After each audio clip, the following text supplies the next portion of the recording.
अस्सलाम वालेकुम dear students, उम्मीद है आप सब खैरियत से होंगे।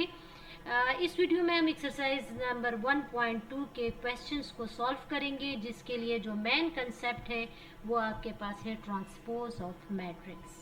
ये आपका एसएलओ भी है, यानी आपके जिस एसएलओ की जिस आउटकम्स की मेजरमेंट की जा रही है, जिसको यानी उसको चेक किया जा रहा है कि आपकी अंडरस्टैंडिंग किस हद तक डेवलप हुई है, तो वो है transpose of matrix.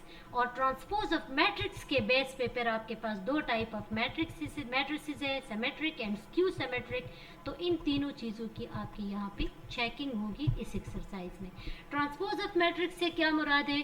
Transpose of matrix जब हम एक ओरिजिनल मैट्रिक्स लेते हैं या एक गिवन मैट्रिक्स हम लेते हैं और उसके रोज को हम कॉलम्स में चेंज कर देते हैं, तो उसके कॉलम्स खुद ब खुद रोज में चेंज हो जाते हैं और जो नया मैट्रिक्स बनता है उसको हम कहते हैं transpose of the original matrix. यानी सपोज अगर हमारे पास एक मैट्रिक्स ए है जो कि ओरिजिनल या गिवन मैट्रिक्स है, उसके रोज को हम कॉलम में चेंज कर देते हैं, तो हमारे पास जो नया मैट्रिक्स बनता है वो उसी ए का ट्रांसपोज कहलाता है और उसको हम लिखते हैं ए ट्रांसपोज या ए टी।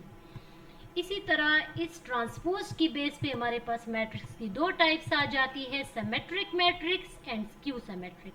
सिमेट्रिक मैट्रिक्स तब होता है जब हम किसी मैट्रिक्स का ट्रांसपोज बना दे, यानी उसके रोज को कॉलम्स में चेंज कर दे और वो दोनों इक्वल हो जाए, तो इसको हम कहते हैं सिमेट्रिक। और स्क्यू सिमेट्रिक कब होता है कि जब हम किसी मैट्रिक्स का ट्रांसपोज बना दे उसके रोज को कॉलम्स में चेंज करके और वो उस मैट्रिक्स के नेगेटिव मैट्रिक्स के बराबर आ जाए, यानी ए ट्रांसपोज हमारे पास माइनस ए के बराबर आ जाए, तो उसको हम कहते हैं स्क्यू सिमेट्रिक मैट्रिक्स। अब हम आते हैं एक्सरसाइज की तरफ। पहला क्वेश्चन आपका है कि right the transpose of the following matrices. तो ये बहुत इजी है बच्चे, आपने करना जस्ट क्या करना है कि आपने रोज को कॉलम में चेंज करना है। देखिए यहाँ ये आपके पास रोज है, तो अब जब हम इसका ट्रांसपोज बनाएंगे पीटी, तो उसमें हमने इसको कॉलम में चेंज कर दिया है। इसी तरह आपने ये तमाम क्वेश्चन जो है इनको इसी तरह सॉल्व करना है। क्वेश्चन नंबर 2 में अगर आप देखिए which of the following matrices are transpose of each other. अब इसमें हमने आइडेंटिफाई करना है कि कौन से मैट्रिसेस एक दूसरे के ट्रांसपोज है। यहाँ मैट्रिक्स ए के रोज को देखिए और फिर मैट्रिक्स बी के कॉलम्स को देखिए, तो अगर आप देखिए तो ये एक दूसरे के साथ बिल्कुल इक्वल है, यानी ए के रोज बी के कॉलम बन गए हैं, लिहाजा ए और बी एक दूसरे के क्या हुए? ट्रांसपोज। इसी तरह सी के रोज और डी के कॉलम, अगर आप देखिए सी के रोज को मैट्रिक्स डी में कॉलम बना दिया गया है, लिहाजा ये दोनों एक दूसरे के ट्रांसपोज है। इस तरह हम इनकी आसानी से आइडेंटिफिकेशन कर सकते हैं।